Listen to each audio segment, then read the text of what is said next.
Hello and welcome back to Zer0 Books. This is Acid Horizon on Zer0 Books, and today we are excited to have a discussion with Ray Brassier, author of Nihil Unbound, Enlightenment and Extinction from 2007.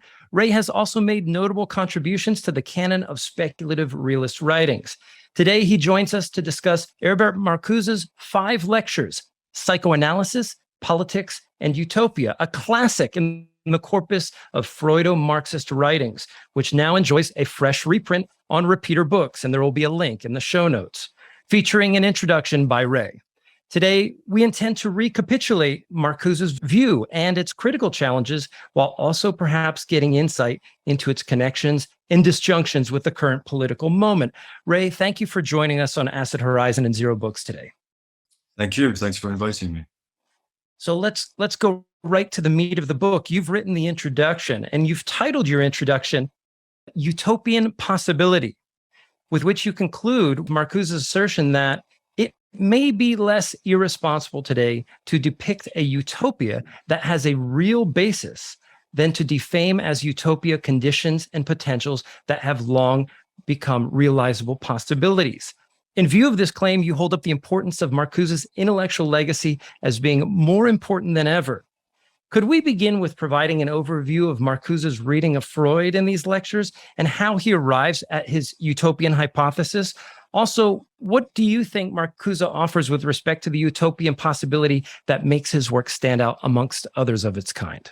Okay, so I'll begin by trying to say something about Marcuse's reading of Freud, but actually, I'd like to kind of preface my remarks by saying why I think that Marcuse is a figure that needs to be, rediscovered or reread, because in a way, as I'm sure you know, he, although he was enormously kind of influential in the 1960s and I guess early 1970s, he perhaps more than any other member of the Frankfurt School, really his reputation kind of fell into kind of steep decline.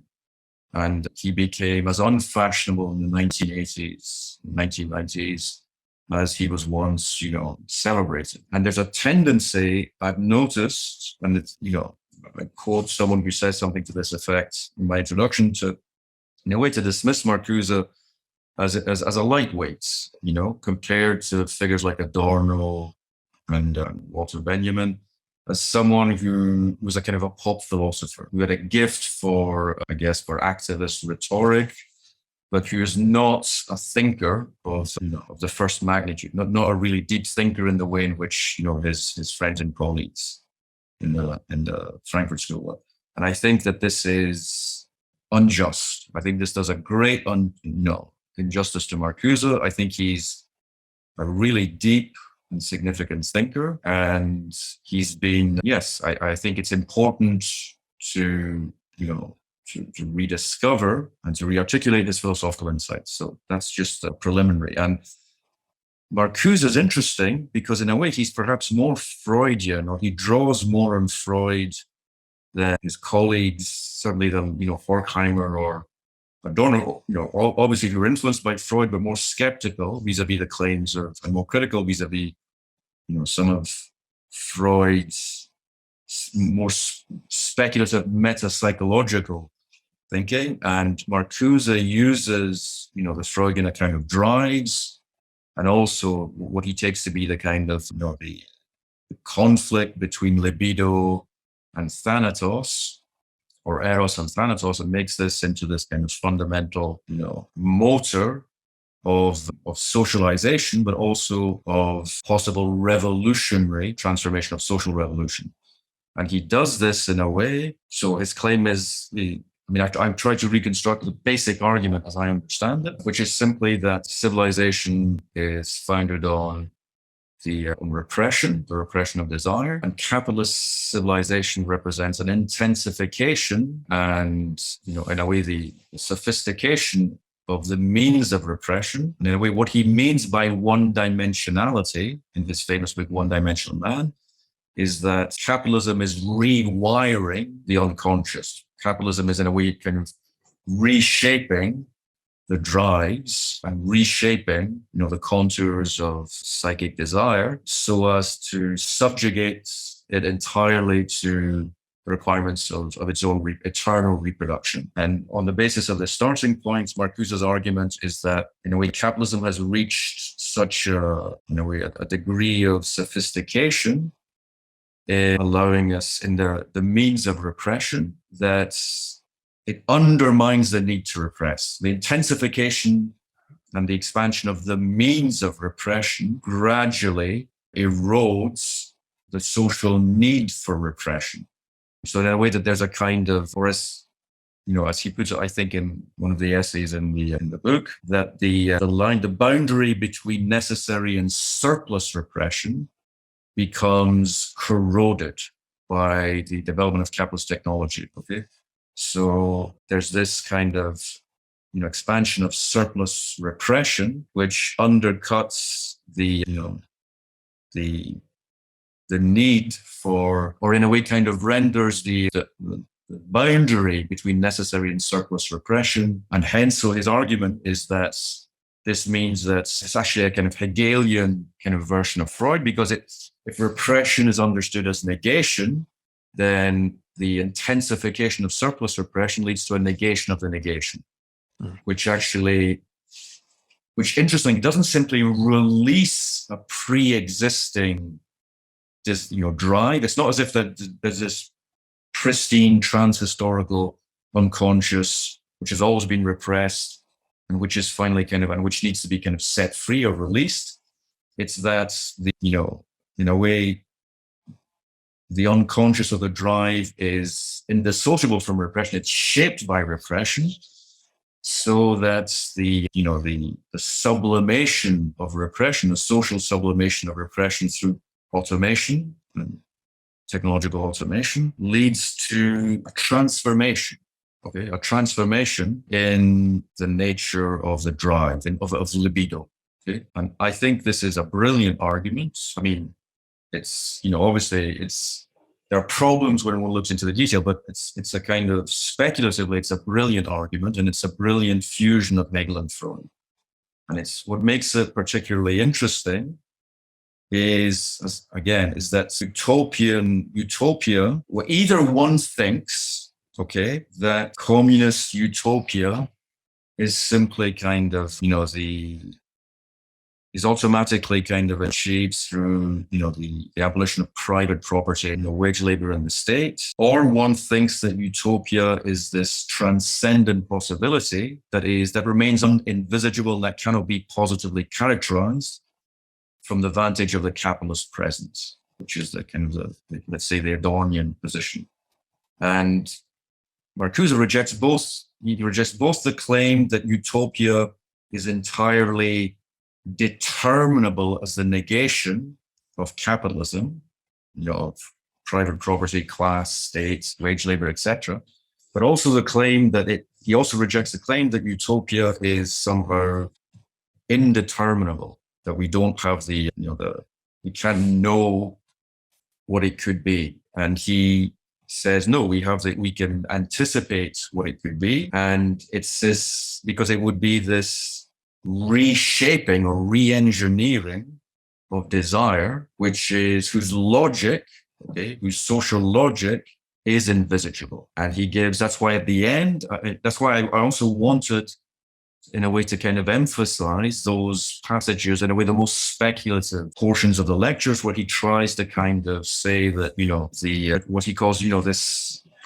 kind of reshaping of desire, the abolition of the distinction between work and play, between activity and passivity, would be an existential transformation. And these very kind of lyrical passages in which he describes this transformation are, I think, very important, because they're a philosophical kind of characterization of, existential transformation, a collective existential transformation. So I think, yes, that's why I think that's Marcuse's achievements, and I think it's very valuable in the current, especially in the current context.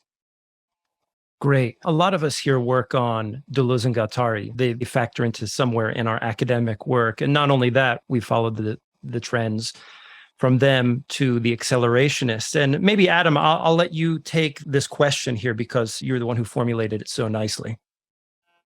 Just actually, before we get into notions of Deleuze-Guattari and accelerationism, I think it's really important that we focus a little bit on what you brought up, Ray, about the idea of the existential notion of this and these very lyrical aspects of the speculative parts of Marcuse, because it's him at his most philosophical, because it's very much seems to me like he's in dialogue with someone like Kant.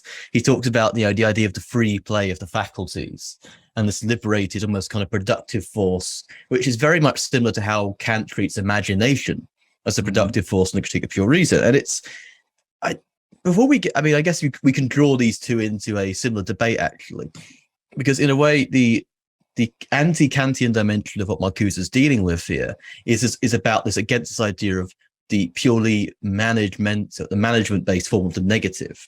Because repression is like a negative feedback loop, but he's seeing here the production is the positive feedback loop that will very much undermine the rigidity of these conditions of social experience and render them plastic. So I guess from a movement from Kant to discussion of accelerationism, I guess I wanted to ask you a question about Marcuse in terms of his particular cyber positivity in regarding to the transformation technology that are happening at that time. And I guess what the legacy, if you see as a connection with the accelerationists. So to mention, the Dark Lord himself, the first essay in Fang Numa is about Kant and the conditions of experience as social mechanisms, how they function to negate the productive imagination that we could have for what he would call new Amazons and Marcuse would call a post-capitalist utopia. So I just wanted to ask if you had any thoughts on that sort of that lineage from Kantianism all the way down to the accelerationism through the mediation of the historical turn in cybernetics. Okay, thanks. Yeah, this is a very rich question. There's a lot to address in this question. I think there is a clear line. I think in a way, Marcuse is the missing link between Deleuze and Adorno. If someone wants to try to figure out how these otherwise are completely antagonistic and incompatible thinkers might be connected, it's through Marcuse's work. And I think there's a passage in One Dimensional Man where Marcuse cites Marx in the Grundrisse, and the Grundrisse is one of the texts that Deleuze and Guattari draw on in Anti-Oedipus, where Marx talks about the transformation where the capital industrial machinery in a way releases labor power as such, so that it's not the discrepancy between concrete and abstract labor is no longer the source of surplus value, but social wealth is generated through the release, through, in a way, the mechanization or the automation of labor power.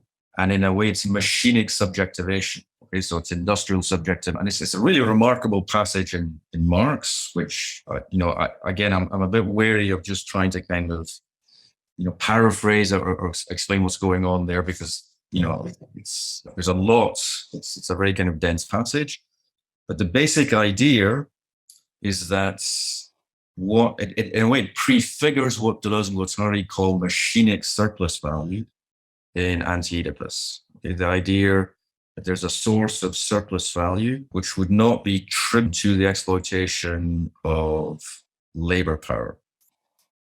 However, there's also a significant divergence in the way in which Marcuse and Deleuze and Guattari use this passage from Marx. And I think that it hinges on, for Marx, or at least for Marx, as I understand them, this transformation requires a transformation of social relations. In other words, it's the reinscribing, in a way, the repurposing of industrial production in the following the abolition of the class relation is what frees machinery, allows machinery to produce in this unprecedented, in this communist dimension, which was foreclosed by capitalism. So in a way that there's a social revolution, which is the condition for, in a way, the conversion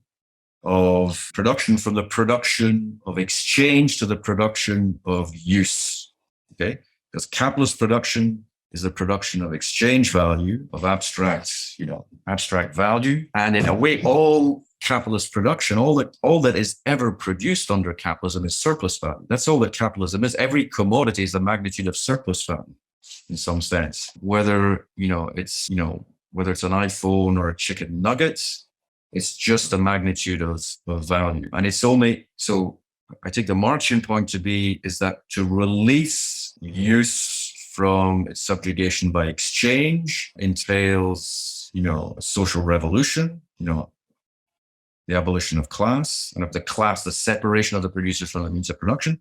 But then this frees the means of production. Okay, so it's possible to liberate the means of production following, the abolition of the class relation. And this is a controversial argument because there's a tension between, or at least on the face of it, there's a tension in Marx between the claim that every machine encapsulates social relations. So in a way, if capitalist machinery, capitalist production is geared towards the production of surplus value and the exploitation of labor, then those social relations are encoded in industrial technology. So on the face of it, it's not clear how this capitalist technology can simply be repurposed for the production of use value under communism following the abolition of the capitalist class relation. And I think, this is a very important point because I think in Deleuze and Guattari, or one of the things that, is, I think they are, they skip over the relationship between machinery and social relations. So when they talk about machinic surplus value, they talk about the conjunction of a flow of money and a flow of labor, but they omit the Marxian account of the commodification of labor as labor powers through the separation of the producers from the means of production, through the class relation. So a lot hinges on this because it all depends whether, the abolition, whether the releasing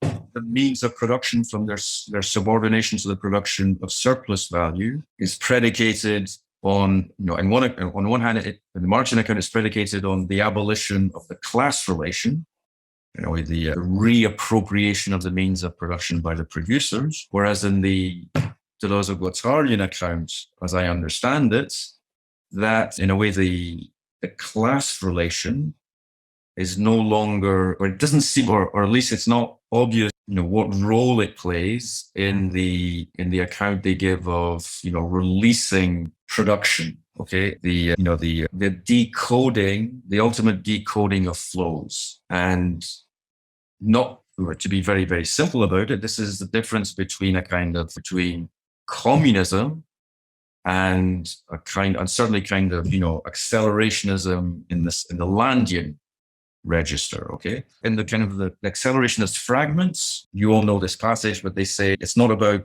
slowing things down.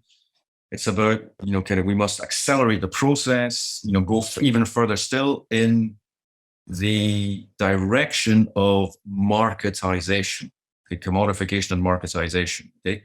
And the claim is really striking because I reread this passage. I mean, if memory serves, the bit about in the direction of the the claim about we must go further in the direction of the market, it's Deleuze and Guattari who say this. It's not Nick Land who superimposes this upon them. Which means that for them, in a way, you could say that there's a short circuit from, the intensification of capitalist deterritorialization to cosmic schizophrenia. And the problem is that cosmic schizophrenia becomes the alternative to communism because the articulation of desiring production and social production, all social production is based on the repression of desiring production. And the conditions under which desiring production is released entails the dissolution of the socius.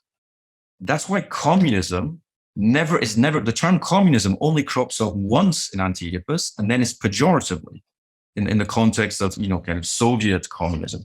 There's two mentions of socialism and one mention of communism. It's quite, the fact that the word communism is absent in Anti-Oedipus is significant. And I think it's not at all kind of accidental. It's crucial because, in fact, this is, I mean, I don't want to kind of overreact the podium, but it's in a way, it's an anti-communist book. It's saying cosmic schizophrenia is the alternative to communism, which we now know is this, kind of, Hegelian theological kind of regression, which can only entail kind of hideous, which theologizes the state, the transcendence of the state. And I think that what I find really interesting about the Marcusian account is that it seems that he still wants, he's talking about, the liberation of desire in a way. In a way, there's a feedback between, production and desire. And it's almost as if the repression of desire under capitalism is there to facilitate value production or surplus value production. But Marcuse's dialectical point is that, surplus value accumulation ends up undercutting its own social preconditions, which is to say, it's, the repression of desire. So then that means that at that point, the releasing kind of desire undercuts is what makes the abolition of value production possible. Okay. So in a way, I think that Marcuse articulates social production and libido, or drive, without simply kind of fusing them, okay, or short-circuiting them. Okay, there's a dialectical interplay between them, but they're not simply kind of, he doesn't believe, although some, in One-Dimensional Man, it sometimes sounds as if he's saying that the dimension of, libidinal, the dimension of desire that can't simply be instrumentalized for value production is being eradicated. But in a way, his argument is that that is not possible. Okay, that kind of the automation of desire, or in a way, or the mechanization of libido is impossible. Okay, on philosophical grounds, and that's why it's possible that so that capitalism, reshapes desire, but reshapes it in a way that undercuts the subjugation of desire to capitalism's own ends. And that's different. I take that to be very different from the accelerationist arguments, or at least as I understand it, which is that, capitalism simply through kind of, decoding flows will, release desire or release kind of, desiring production. But in a way, they don't talk about utopia because they don't talk about the social realization of liberated desire. And that's why they don't talk about communism. And even less do they talk about it in 1,000 Plateaus. So I think that Marcuse is, I think, a key kind of influence on Anti-Oedipus. They mention it a couple of times, but I also think that in a way, they draw on the argument about capitalism dissolving its own social preconditions. But the result on their account seems to be a kind of, the dissolution of the need for social production, because all social production, it represses desiring production. Whereas I think Marcuse wants to kind of continue to articulate them. So, okay, that's my first attempt to answer that question.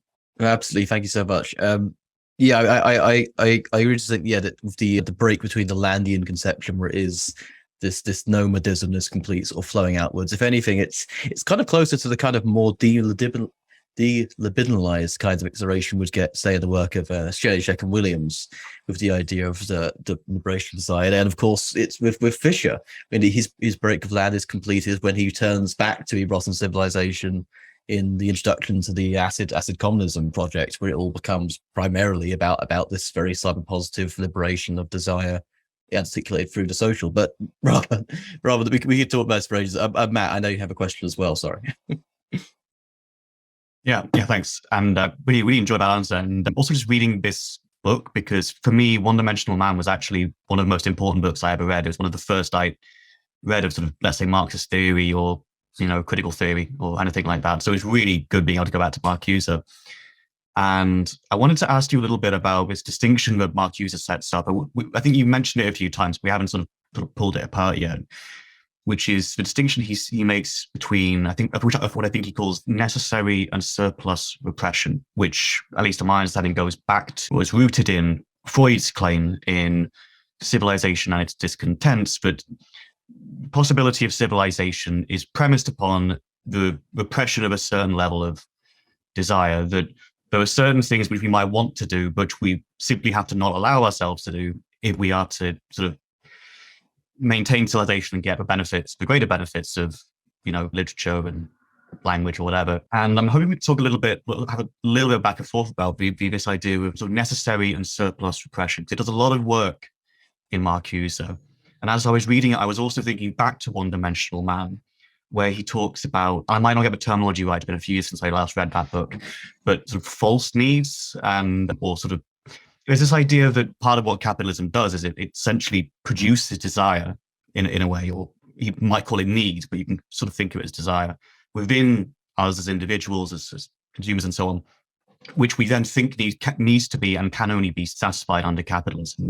So it seems to be a link to me there between this idea of sort of false needs and the idea of a kind of surplus repression.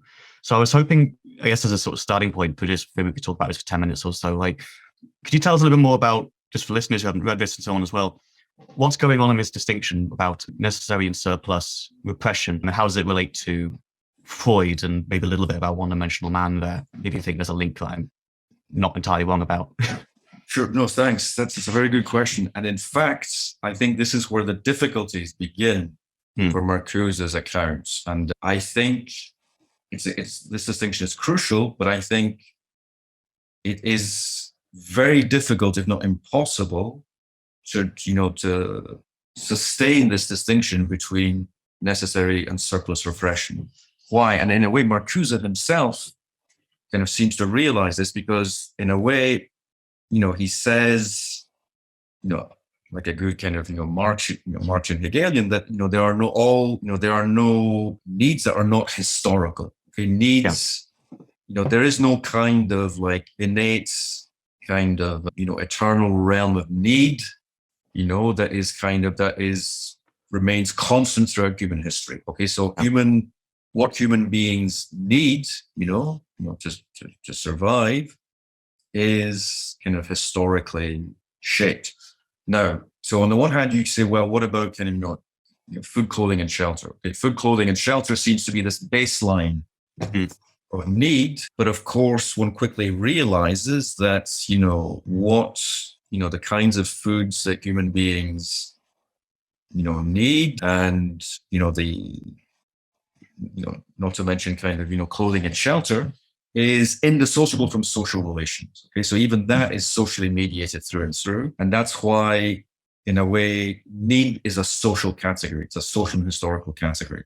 Sure. And that's why the ratio of surplus to necessary repression becomes historically indeterminable. Okay, so it's like, at what point, if repression is the condition of hominization, if to be human is to be subject to repression, primary repression, at what point does it kick in? And then you realize that, and this is where I think, that the kind of the Lacanian contribution to the understanding of Freud enters in. You realize that it's a mistake to substantial, libido, and it's a mistake to kind of, in a way, there is no domain of, originary, needs or desires, whose repression marks the inception of humanity, or the human as social animal. And as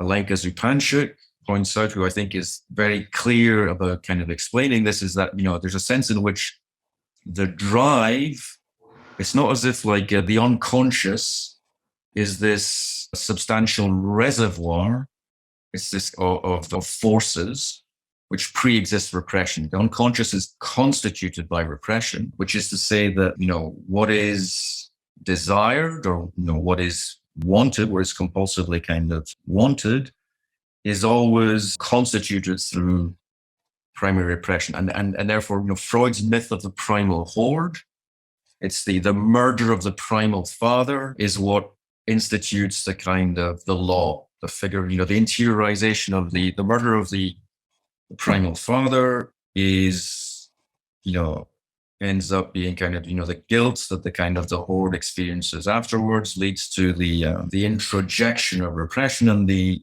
emergence of superegoic law. But this is a mythical account in Freud. This is like in a way, this is a kind of a quasi-transcendental account. It's not a historical. The whole point is that it's an attempt to reconstruct, the logic of repression, which instantiates the social order or social law, but it's always already happened, and it's not, you can't draw the line, there is no historical kind of boundary where you could say, between man and animal, or between the kind of the human and the animal. And that's why, in a way, the consequence of this is also that humanity is not a natural kind, is that being human is not a kind of an ontological category. And this is also why Marx, and this is, where Marx agrees with Freud in saying that, we're still living in prehistory because, humanity or hominization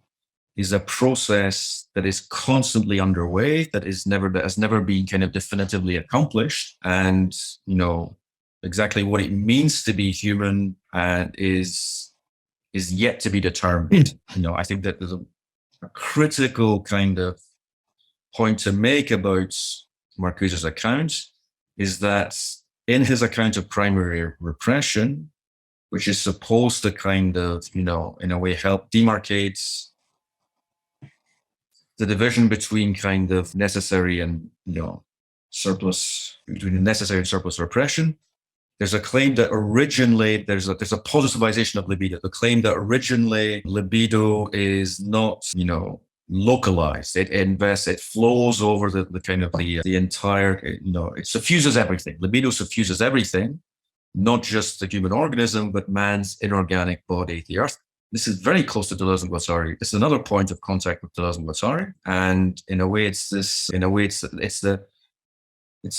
segmentation or the parcelization of libido, the breaking up of desire that makes socialization possible, the restriction of desire to genital sexuality, et cetera, et cetera. Okay? And I think that those are points where I'm more skeptical about those points, because I think that there's a distinction between primary or between necessary and surplus repression seems to me to depend on a positivization of libido, which is, I think, at least questionable. And if one does that, one sees that the problem, but I think realizing this, that can actually consolidate Marcuse's account, because the whole point of, the kind of the Lacanian kind of engagement with critical social theory is that the problem is not repression, it's enjoyment.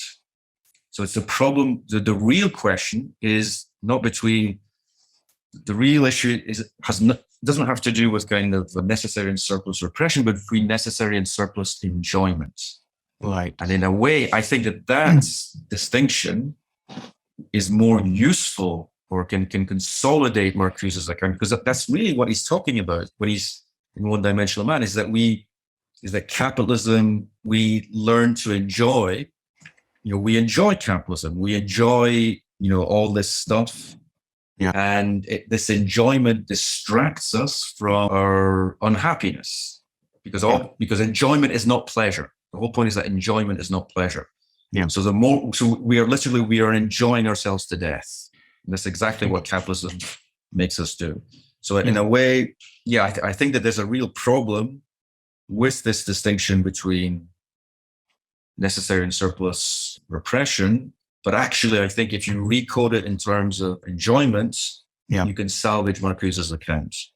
That's really interesting, because actually, as I was reading it originally, and then as you were talking about, another book I was thinking of, well, I think there's some link here, is, I don't know if you've read it, but Frederic Laudon's Willing Slaves of Capital. He approaches it in a quite different way by Spinoza's, rather than, Hegel and so on. But there, the idea is actually quite similar, I think, which is that one of the many ways or major ways he thinks in contemporary, highly industrialized capitalist society reproduces itself is through a kind of manufacturing of desire and a kind of drip feed of smaller pleasures, just all the time, a little purchase here, a little purchase there, so on and so forth, which it's sort of our understanding of what is actually possible of greater goods, of greater happiness, and so on. And so maybe there's also a link there. No, absolutely.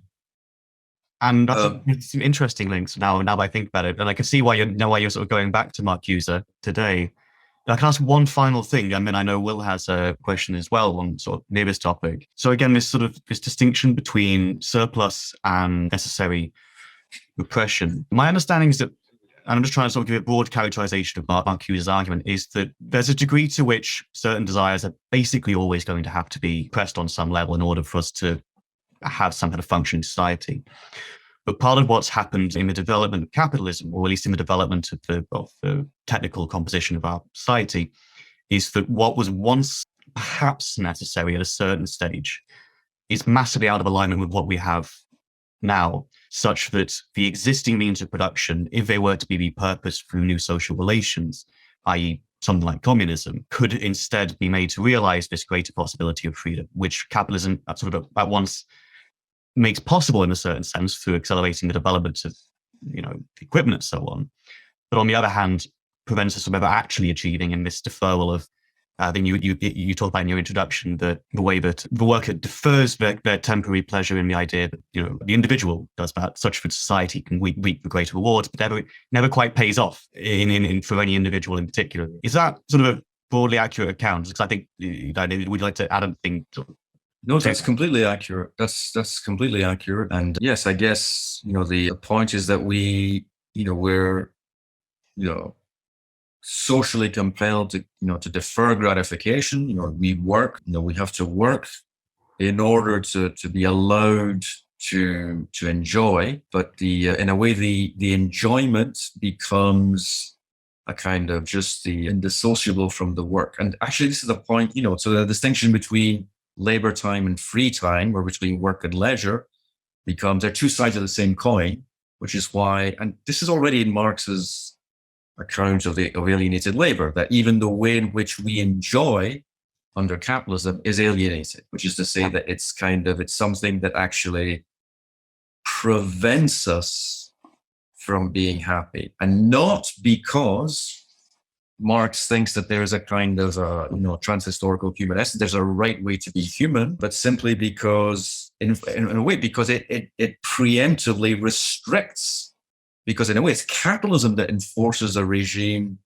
of human normative. This is the right way to be human. It's capitalism in a way that kind of preemptively restricts the scope of human being, whereas communism would kind of open it up entirely. I have just a very fundamental, basic question. There's sort of an extreme carefulness in both your introduction and in lecture 2 of not submitting necessity to a sort of pre-discursivity that is, let's say, primordial. But what I find kind of interesting is that same carefulness is not replicated when it comes to questions of anthropogenesis and the technical, when it comes to human enjoyment or repression.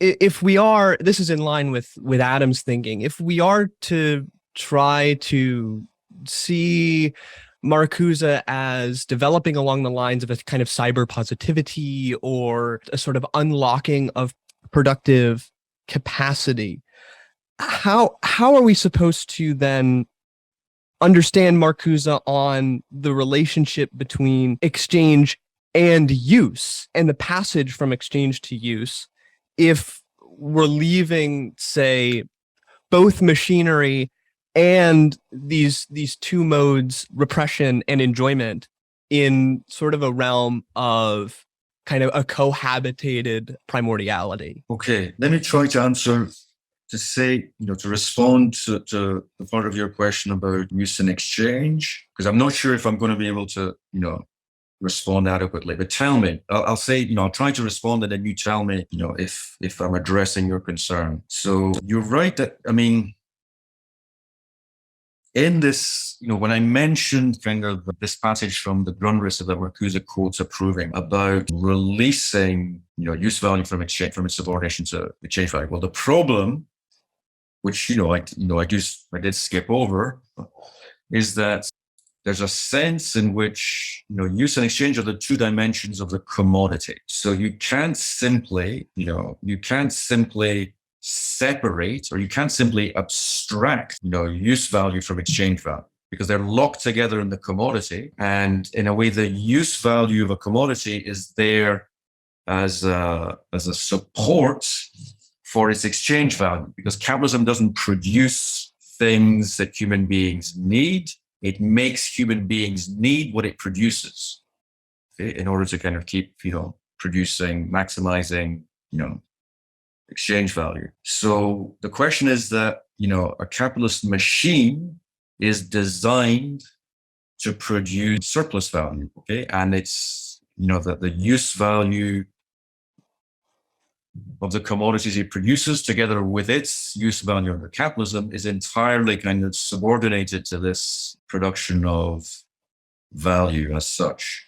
And the point here is then to say that the dimensions of use, or the possibilities of use that would be opened up by, abolishing the class relation, expropriating the expropriators, and, can simply be kind of, we wouldn't be able to use things in the way we've been using them under capitalism. It's what things are useful for and what we want to do is precisely what would be completely kind of transformed with communism. So there's an issue here that, in a way, that undermines the claim, or it seems to kind of go against the claim that about repurposing, that you can simply kind of repurpose capitalist technology for communist ends.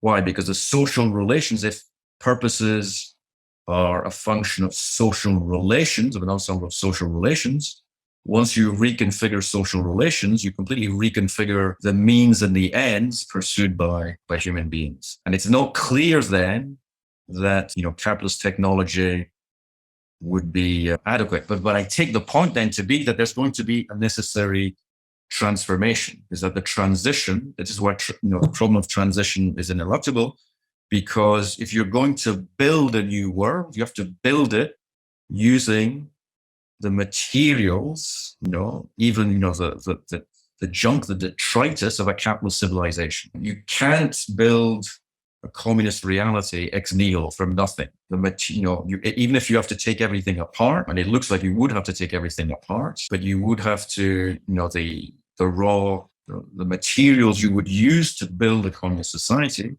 would be, the vestiges or the vestigial forms of, capitalist social relations. That's why the transition to communism will take time, and it's a labor. It will take a long time, probably. So that's the first.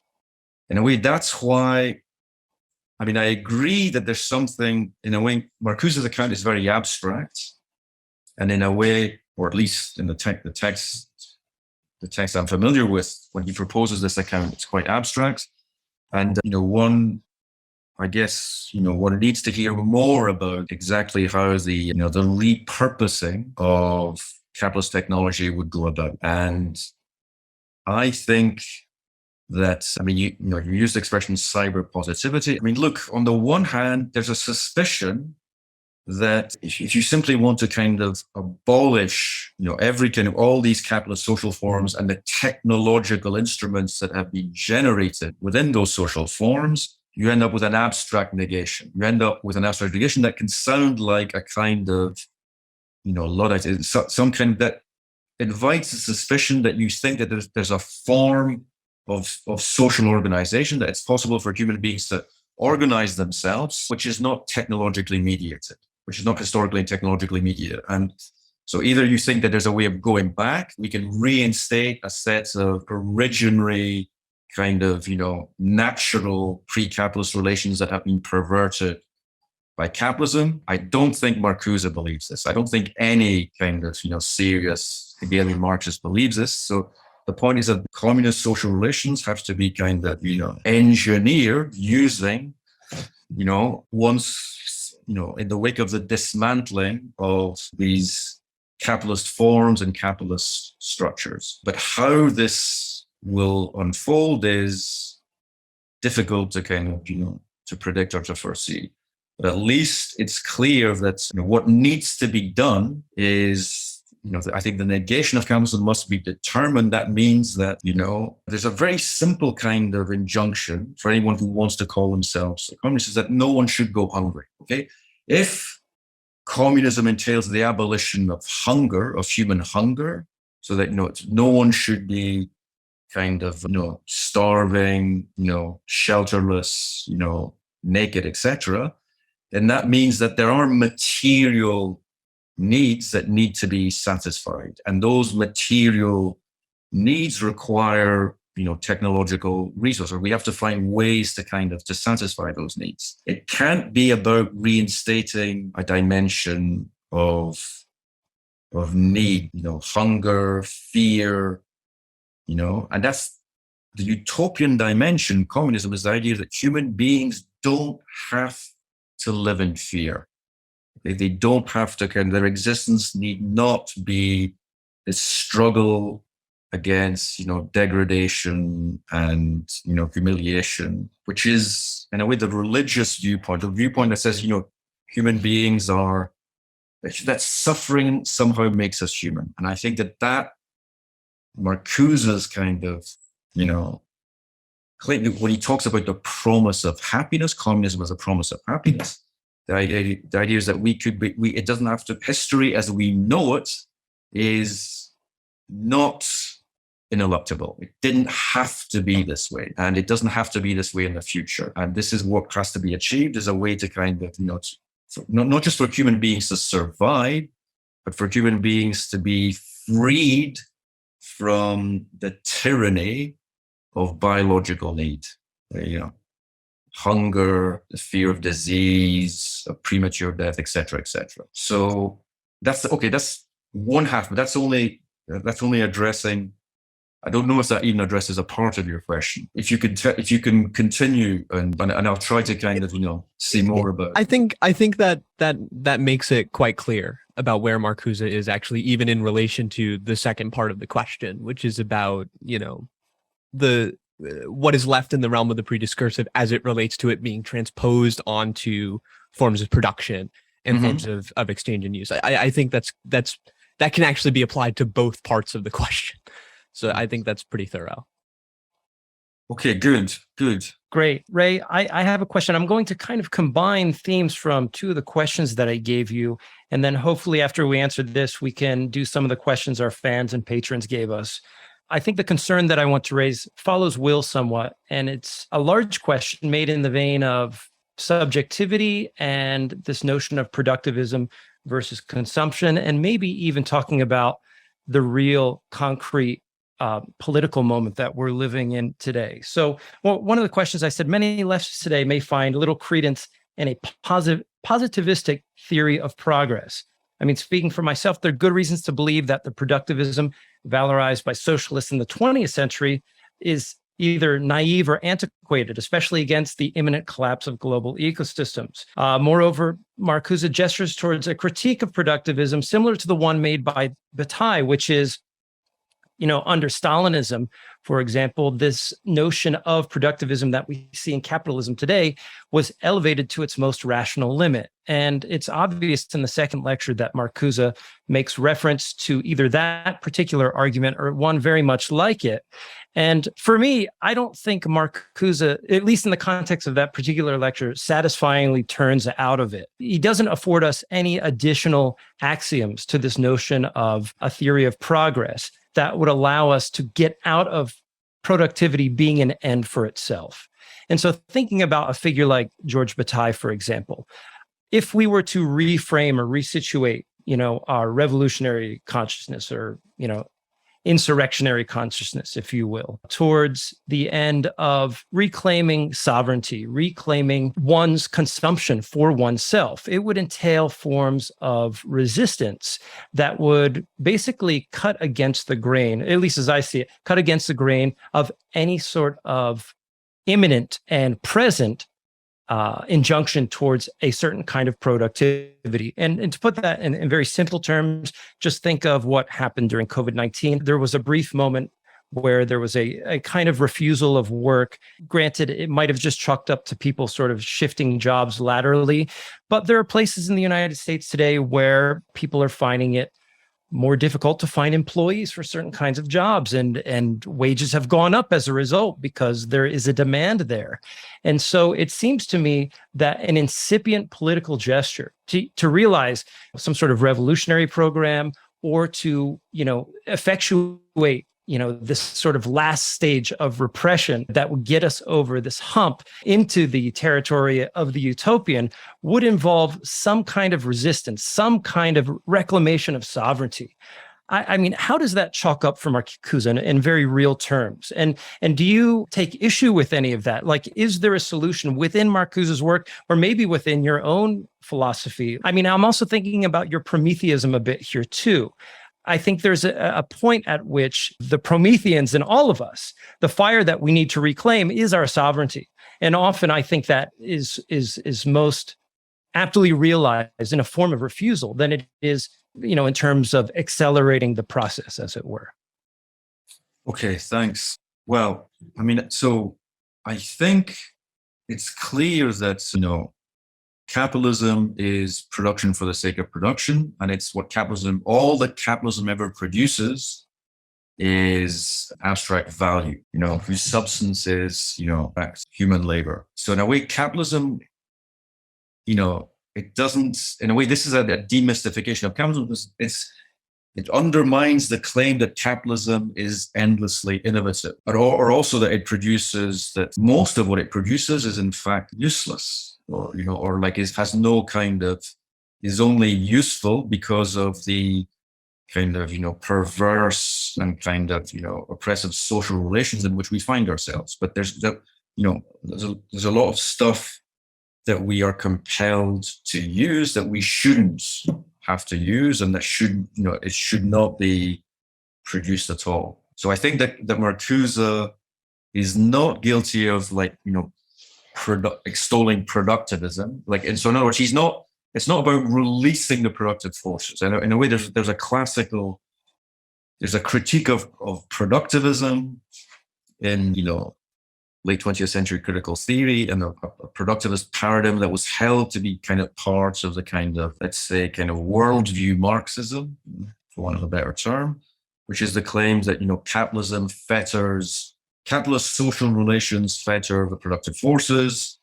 Once we, do away with those social relations, we release the forces of production. Now that's, in a way, that led to kind of various disasters and, under actually existing kind of communism. And Marcuse is very critical of that. He doesn't accept that at all. But production and social reproduction remains ineluctable. Human beings are social animals.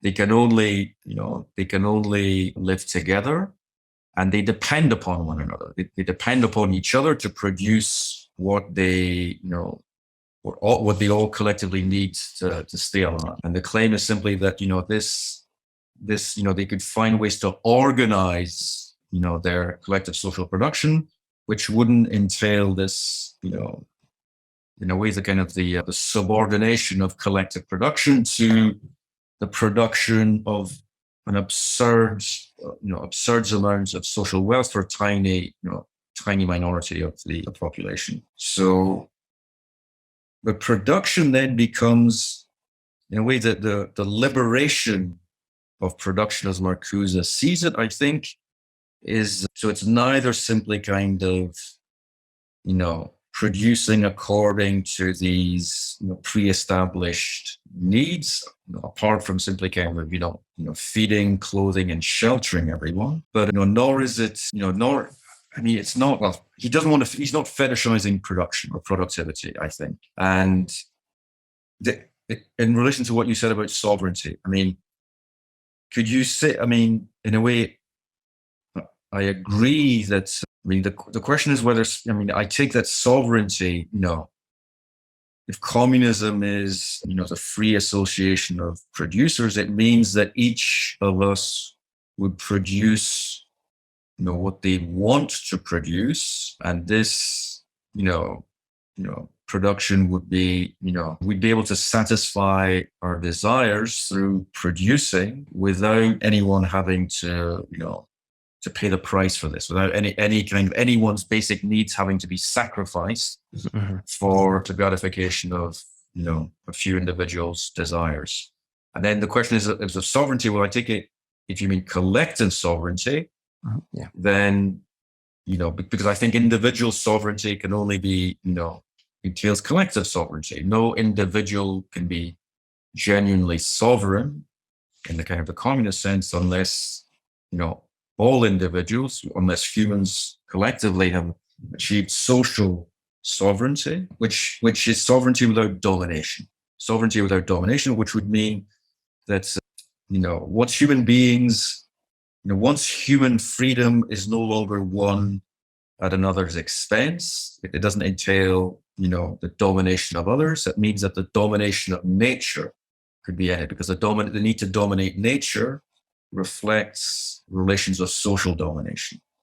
So, but then, and as for the issue of refusal, I think, in a way, I think that refusal is necessary, is indispensable, but I think it's only a starting point. I think that, in a way, to reassert, the need for collective sovereignty, you have to refuse the variety, you have to refuse what is peddled as sovereignty under capitalism, which is, negative freedom, freedom, libertarian freedom from, obligations or responsibilities to others. But then this means that this refusal would have to be collectivized. It would have to be rendered, as Marcuse calls it, it would have to become a sovereign collective refusal so that we could transform our social relations and free ourselves collectively. So again, I'm not sure if I've really answered your question. I mean, I think I see the kind of the reservations you have about Marcuse's account, but I think it's possible to read him in a way that kind of, at least kind of, takes into account some of the, the worries you have. Yeah, sure. I mean, I think we would probably all agree after going through this with a fine-tooth comb that Marcuse doesn't satisfyingly answer this question in this text. He, like I said, he certainly gestures towards it. I mean, he doesn't, I don't even see him providing a resolution as such. I think the concerns here are more situated on the notion of, fleshing out the repressive hypothesis and this idea of achieving the communal mass that can overthrow this cyclical repressive habit of civilization in the last instance. And maybe in the interest of moving forward, we'll go to just a few of the wrap-up questions. I mean, we want to find out about the kinds of things that you're working on right now. And I have some questions here from some of our listeners and viewers.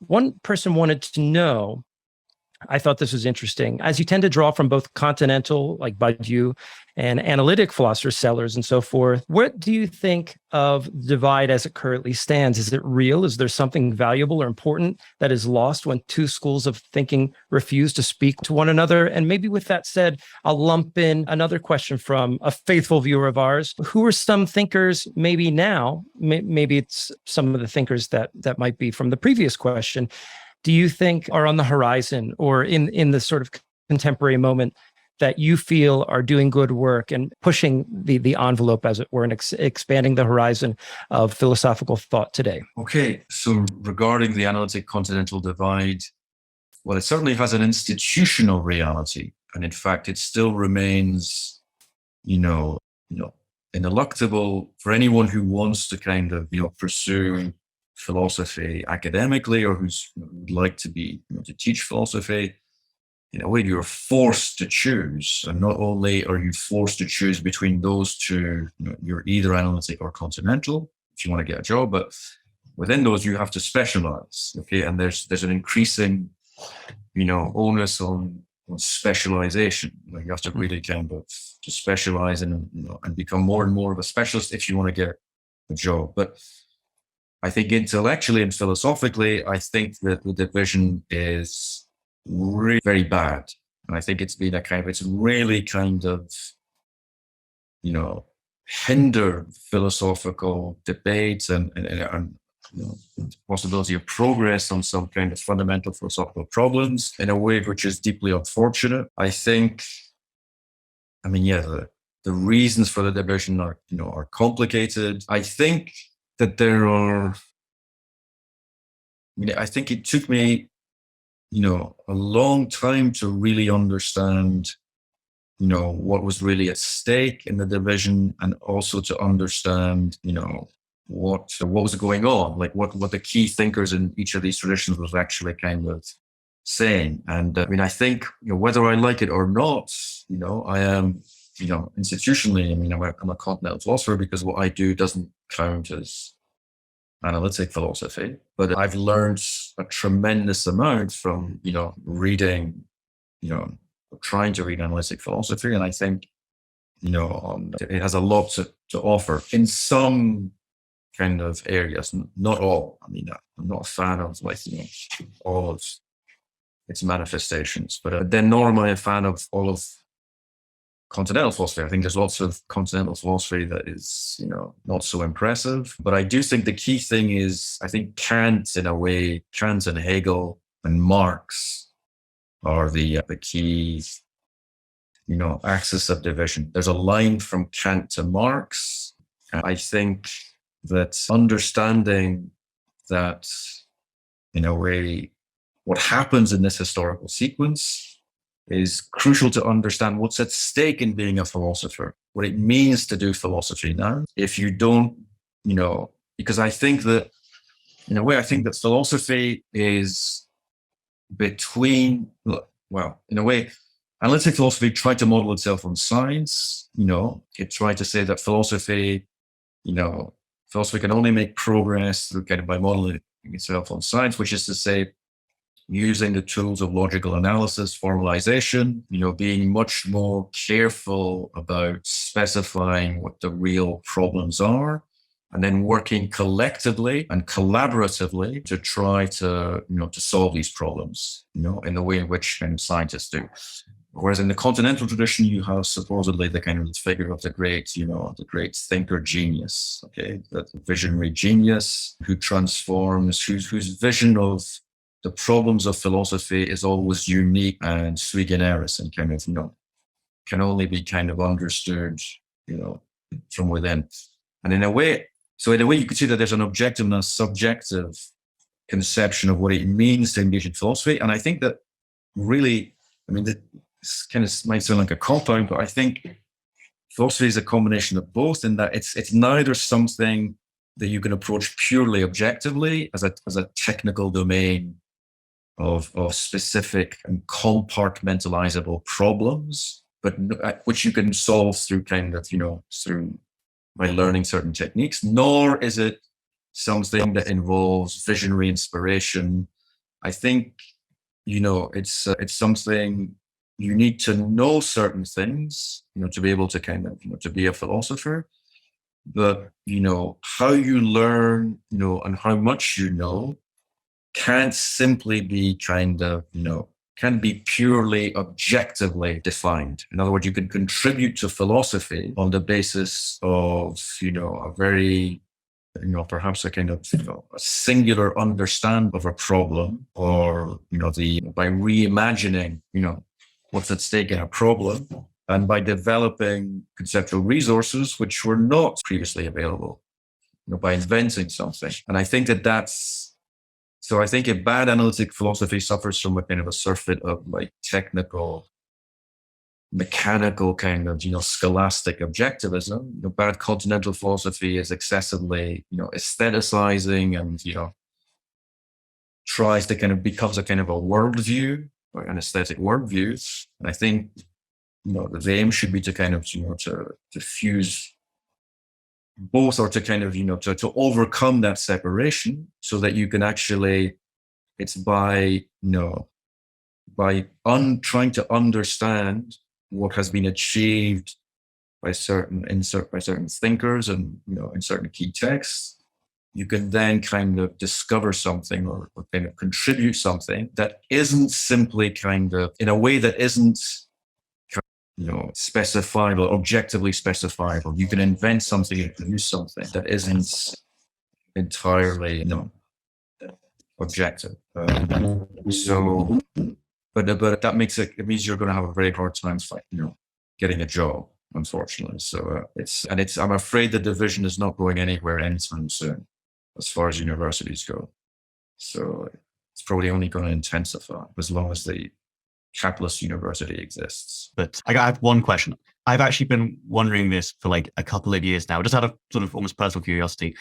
But our listeners asking whether teaching in Lebanon has had any kind of influence or impact on either your work or your political thinking. And I've also been personally curious what brought you from, as I understand it, you were born in London to Beirut, where you now teach. So I guess both of those questions. Has it had an influence? And if you don't mind, I'm just a little curious. It has had an influence, but not in the way in which some people might think. It's not, in a way, coming here confirmed things that I suspected, but, didn't really understand or had not experienced firsthand. So, I didn't know, I knew very little about the Middle East and Lebanon before coming here, short of like reading stuff, watching the news. But certainly, becoming here has been very important. And it's led me to understand things that I don't think I could have understood had I stayed in, not just in the UK, but in Europe. I'm also very happy to be out of Europe. I don't like Europe. I think it was bad and it's getting worse. And although, Lebanon and, this region is very kind of troubled and, very bad things are happening, it does allow you to see, it does allow one to see things that one can't see from Europe or North America. And yes, so it has been important. I very much, I like living here, although it's if you know anything about the situation in Lebanon, you'll know that things are very difficult here. But yes, I've learned things here that I don't think I could ever have learned in London, for instance. So, but it hasn't directly shaped my philosophical thinking. It hasn't kind of, I didn't, develop a new set of interests when I moved here. And do you mind talking about what brought you there? Was it just a job offer or something? Or yeah, that's it. Exactly. It was chance. I wanted to get out of London. So I applied for lots and lots of jobs, but this is the only offer I got. Right. So, and I just said, yeah. And I really knew as I said, I knew very little about, Lebanon or AUB, but I took it without hesitating because it just seemed like a really interesting place to be. So. Cool. Thank you. I think Adam's got a question now to sort of round things out. I mean, at the last departmental meeting, we realized a lot of the good, especially in a very my department, very heavily continental. That the best thing I'll do is to get off the island, maybe escape Europe entirely for the positions. But just returning to the philosophy in a personal trajectory level, I guess. I mean, I guess I had a question to summarize some of our questions from our listeners in terms of just generally, how do you think your philosophical development has tracked from, say, the early speculative realist conferences towards this kind of Marcusian or maybe a more rationalist disposition in more recent works? I mean, yes, there's been a movement. I mean, I've tried to explain. I've been asked a couple of times about what's the link between my interest now and my interest then, and I mean there's a link, or to me there's an evident link. There's it's kind of a development, but I realize it may not be at all kind of evident to others. I mean, I think I understand. I mean, basically, first of all, well, it was actually kind of I worked on sellers for a long time after finishing this book, which I wrote a long time ago. And it was sellers who led me to Marx. Sellers led me back to Kant and Hegel, and ultimately to Marx. And then I was able to kind of reread these critical theorists who had some of whose works I'd read a long time ago without properly appreciating them because I didn't have a philosophical, context to kind of to really understand what they were doing and why it was important. So now, it's actually, I think Marcuse's work, but also Adorno's work, Horkheimer's work is actually remarkably timely. I mean, a lot of it was written almost 100 years ago, but it's really remarkable how the predicament that these thinkers were describing in the 1930s, the rise of fascism, fascist totalitarianism, unbridled capitalism, really, in a way that the situation in which we find ourselves now is simply the result, the long-term historical results of what started to unfold, 90 or so years ago, which is why I don't think that some of the finer, the occasional detail is perhaps kind of, marked by its time, but really the broad contours of their account are remarkably still relevant. Things have only gotten worse. The things that were bad then have only gotten much, much worse. And now I kind of, I think, in a way, I'm able to integrate. I had these interests, some of, these epistemological and kind of, ontological interests, which I was always trying to find a kind of, to thread together. I tried to thread them together in one way about my first book. But now I've found a kind of, I think, more cohesive framework in which to integrate them. So I think that, this, understanding Marx's achievements and understanding how the kind of cognitive transformation that I was interested in kind of investigating in the work on nihilism I did a long time ago entails, radical social transformation, basically. So that's the kind of, it's a connecting thread. Ray, I just want to say thank you for taking time out of what I'm sure is your very busy schedule as a teacher, as a writer, and you've done a great service to the Zer0 Books channel, not only by bringing this work back into focus. So I just want to say thank you for supporting not only the imprint, but also our show. And we would love to have you back in the future if you'd like to talk about something new that you're working on. Thanks very much. Thanks for inviting me, and thanks for your questions and for a really interesting discussion. We appreciate your support of the imprint and the channel. Subscribe to Zer0 Books today on Patreon. Your material support helps us to promote a variety of perspectives on the left. Also, discover the many titles, new and old, that Zer0 has curated. Navigate to any of the links in the show notes to extend your support.